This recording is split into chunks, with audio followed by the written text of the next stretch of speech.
Professor Simon Evenett from the University of St Gallen, one of the world's most well-known scholars on trade, international trade, globalization. Why did you choose that path? What is it about globalization that interests you so much? One of the reasons why I study globalization is because I benefited so much from it. I was born in the UK, I grew up in New Zealand, I returned to the UK for schooling in university and then went to the US to do my doctorate as well as start my career. Went back to Europe, spending time in both Switzerland and the UK. And I feel like I've been a big beneficiary of the last 30 years of openness and seeing how other people and companies and other social actors have made the most of this opening up of the world economy is something that I'm really interested in. And that's where I chose to specialize my time. Now, of course, in the last few years, we've seen these processes go somewhat in reverse, or at least be stalled. And so rather than always seeing a bright horizon, we see a more gloomy one now. But that still makes it interesting from the perspective of analysis and policy prescription. And you already mentioned it.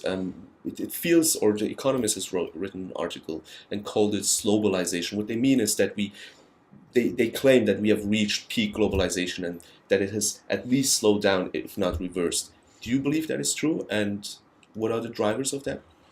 So you can look at globalization along lots of metrics. Some of them are in retreat, especially if you look at foreign direct investment and some types of cross-border bank lending.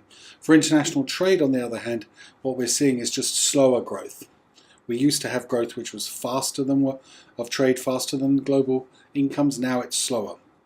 So some metrics are growing slower, some have gone into reverse, but the direction of change is all the same, which is counter to what we saw with the boom years before the financial crisis. Why has it happened? I think there's been a profound shift in public policies towards cross-border commerce, whether it's migration flows being more restrictive or governments cracking down on foreign direct investments from countries they don't like. The banks have been put under a new regulatory regime which has limited substantially their cross-border lending, and of course we've seen a resurgence of protectionism and policy uncertainty associated with it, both of which tend to limit the growth of trade. So I think there's been a profound switch in the policy regime. Some people might also argue that there was a certain sort of boom associated with China joining the world economy and with some of the other big emerging markets growing fast as well, and that phase could never have lasted and is now over. There's probably an element of that as well. But I think the bigger, more troubling picture looking forward is the worsening policy context for cross-border trade.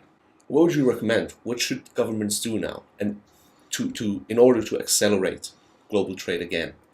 Well, what we've had in the last 10 years really has been governments resorting to lots of unilateral, uncoordinated policies, all trying to steal a bit of market share here or to push the burden of adjustment onto foreign firms and foreign workers. And this every man for themselves attitude has been exceptionally damaging.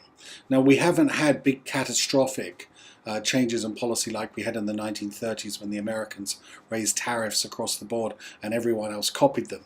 But we've had instead creeping protectionism, which is accumulated over time and which is slowing down global trade, much in the way that silt slows down water in a river. And this is what governments have been doing. And they have to recognize that this every man for themselves approach isn't delivering. And instead they need to step back and rediscover the benefits of acting together, or what we call acting multilaterally, to essentially remove the barriers to trade and reduce the uncertainty faced by people who want to undertake international commerce. Now, looking ahead, what do you think? What is going to happen? Will it slow down even more, or are we going to accelerate it again? I think the deeper underlying causes, especially as they relate to public policy, are ones which are going to have to get worse before they get better. I fear governments haven't really learned the lesson of the last 10 years and why globalization is slowing down. Only when there are a few outrages will governments step back and say, wait a minute, we need to find a better way of doing business. And of course there are a few outrages underway.